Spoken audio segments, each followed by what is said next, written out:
अथ पञ्चाशीतितमोऽध्यायः। श्रीबादरायणिरुवाच। अथैकदात्मजौ प्राप्तौ कृतपादाभिवन्दनौ वसुदेवोऽभिनन्द्याः प्रीत्या सङ्कर्षणाच्युतौ मुनीनां सवचः श्रुत्वा पुत्रयोर्धामसूचकं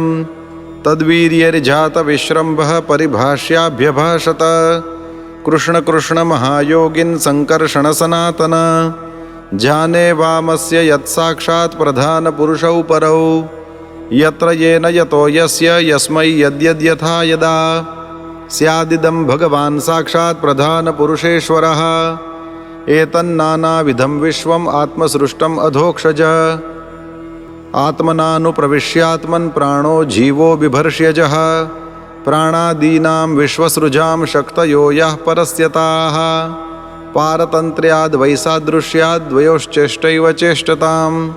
कान्तिस्तेजः प्रभासत्ता चन्द्राग्न्यर्कर्क्षविद्युतां यत्स्थैर्यं भूभृतां भूमिर्वृत्तिर्गन्धोऽर्थतो भवान् तर्पणं प्राणनमपां देवत्वं ताश्च तद्रसः ओजः सहो बलं चेष्टा गतिर्वायोस्तवेश्वर दिशां त्वमवकाशोऽसि दिशः खं स्फोट आश्रयः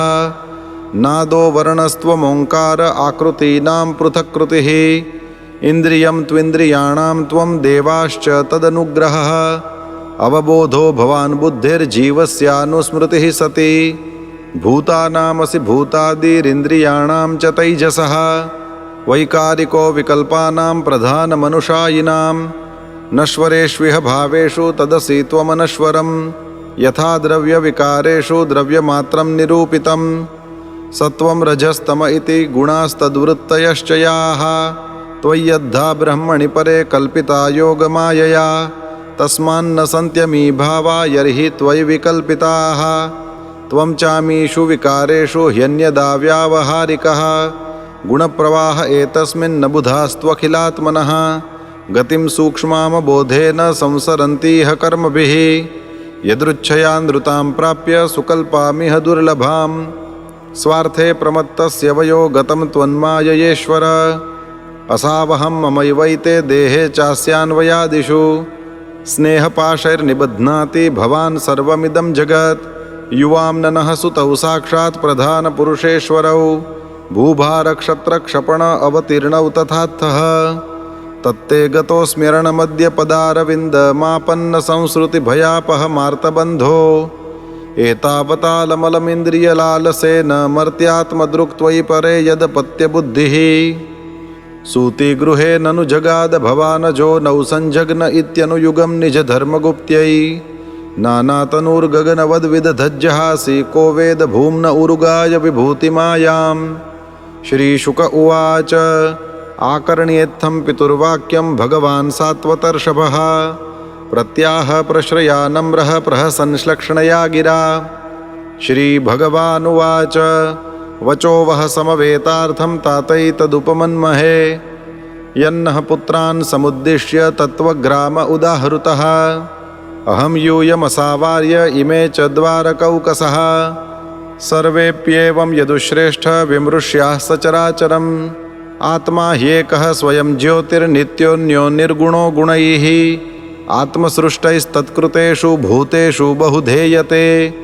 खं वायुर्ज्योतिरापो भूस्तत्कृतेषु यथाशयम् आविस्तिरोल्पभूर्येको नानात्वं यात्यसावपि।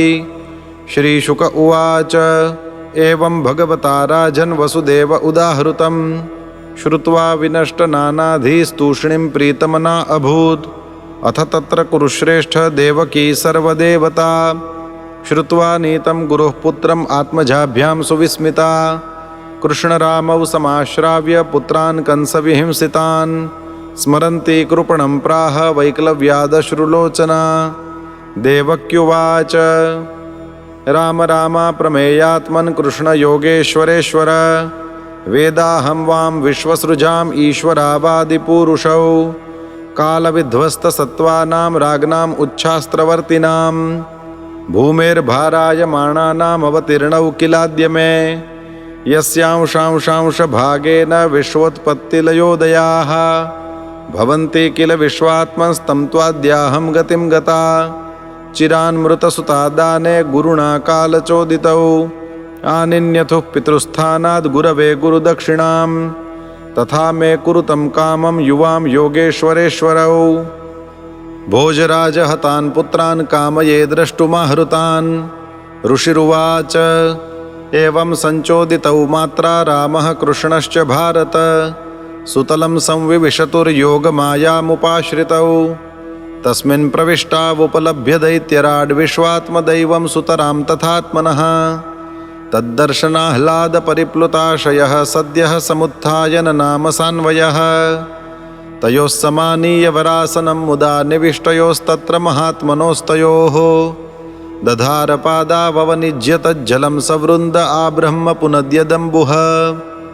समर्हयामास सतौ विभूतिभिर्महार्हवस्त्राभरणानुलेपनैः ताम्बूलदीपामृतभक्षणादिभिः स्वगोत्रवित्तात्मसमर्पणेन च स इन्द्रसेनो भगवत्पदाम्बुजं बिभ्रन्मुहुः प्रेम विभिन्नया धिया उवाच हानन्दजलाकुलेक्षणः प्रहृष्टरोमा नृपगद्गदाक्षरम् बलिरुवाच नमोऽनन्ताय बृहते नमः कृष्णाय वेधसे सांख्ययोगवितानाय ब्रह्मणे परमात्मने दर्शनं वां हि भूतानां दुष्प्रापं चाप्यदुर्लभं रजस्तमः स्वभावानां यन्नः प्राप्तव्यदृच्छया दैत्यदानवगन्धर्वाः सिद्धविद्याध्रचारणाः यक्षरक्षः पिशाचाश्च भूतप्रमथनायकाः विशुद्धसत्त्वधाम्न्यद्धा त्वयि शास्त्रशरीरिणी नित्यं निबद्धवैरास्ते वयं चान्ये च तादृशाः केचनोद्बद्धवैरेण भक्त्या केचन कामतः न तथा सत्त्वसंरब्धाः सन्निकृष्टाः सुरादयः इदमित्थमिति प्रायस्तव योगेश्वरेश्वर न विदन्त्यपि योगेशा योगमायां कुतो वयं तन्नः प्रसीद निरपेक्षविमृग्य युष्मत्पादारविन्दधिषणान्यगृहान्धकूपात् निष्क्रम्य विश्वशरणाङ्घ्र्युपलब्धवृत्तिः शान्तो यथैक उत सर्वसखैश्चरामि शाध्यस्मानीशितव्येष निष्पापान् कुरु नः प्रभो पुमान् यच्छ्रद्धया तिष्ठंश्चोदनाया विमुच्यते श्रीभगवानुवाच आसन्मरीचेः षट्पुत्रा ऊर्णायां प्रथमेन्तरे देवाः कम्जः सुर्वीक्ष्य सुतां यभितुमुद्यतं तेनासुरीमगन्योनि मधुना वद्यकर्मणा हिरण्यकशिपोर्जाता नीतास्ते योगमायया देवक्या उदरे जाता राजन् कंसविहिंसिताः सा ताञ्छोचत्यात्मजान् स्वांस्त इमेध्यासतेऽन्तिके इत एतान् प्रणेष्यामो मातृशोकापनुत्तये ततः शापाद् विनिर्मुक्ता लोकं यास्यन्ति विज्वराः स्मरोद्गीतः परिष्वङ्गः पतङ्गः क्षुद्रभृद्घृणी षडिमे मत्प्रसादेन पुनर्यास्यन्ति सद्गतिम् इत्युक्त्वा तान् समादाय इन्द्रसेनेन पूजितौ पुनर्द्वारवतीमेत्य मातुः पुत्रानयच्छतां तान् दृष्ट्वा बालकान् देवी पुत्रस्नेहस्नुतस्तनी परिष्वज्याङ्कमारोप्य मूर्ध्न्यजिघ्रदभीक्ष्णशः अपाययत्स्तनं प्रीता सुतस्पर्शपरिप्लुता मोहिता मायया विष्णोर्यया सृष्टिः प्रवर्तते पीत्वामृतं पयस्तस्याः पीतशेषं गदाभृतः नारायणाङ्गसंस्पर्शप्रतिलब्धात्मदर्शनाः ते नमस्कृत्य गोविन्दं देवकीं पितरं बलं मिषतां सर्वभूतानां ययुर्धाम दिवौकसां तं दृष्ट्वा देवकी देवी मृता गमननिर्गमम् मेने सुविस्मिता मायां कृष्णस्य रचितां नृप एवं विधान्यद्भुतानि कृष्णस्य परमात्मनः वीर्याण्यनन्तवीर्यस्य सन्त्यनन्तानि भारत सूत उवाच य इदमनुशृणोति श्रावयेद्वा मुरारेश्चरितममृतकीर्तेर्वर्णितं व्यासपुत्रैः जगदघभिदलं तद्भक्तसत्कर्णपूरं भगवति कृतचित्तो याति तत्क्षेमधाम इति श्रीमद्भागवते महापुराणे पारमहंस्यां संहितायां दशमस्कन्धे उत्तरार्धे मृताग्रजानयनं नाम 85तमोऽध्यायः।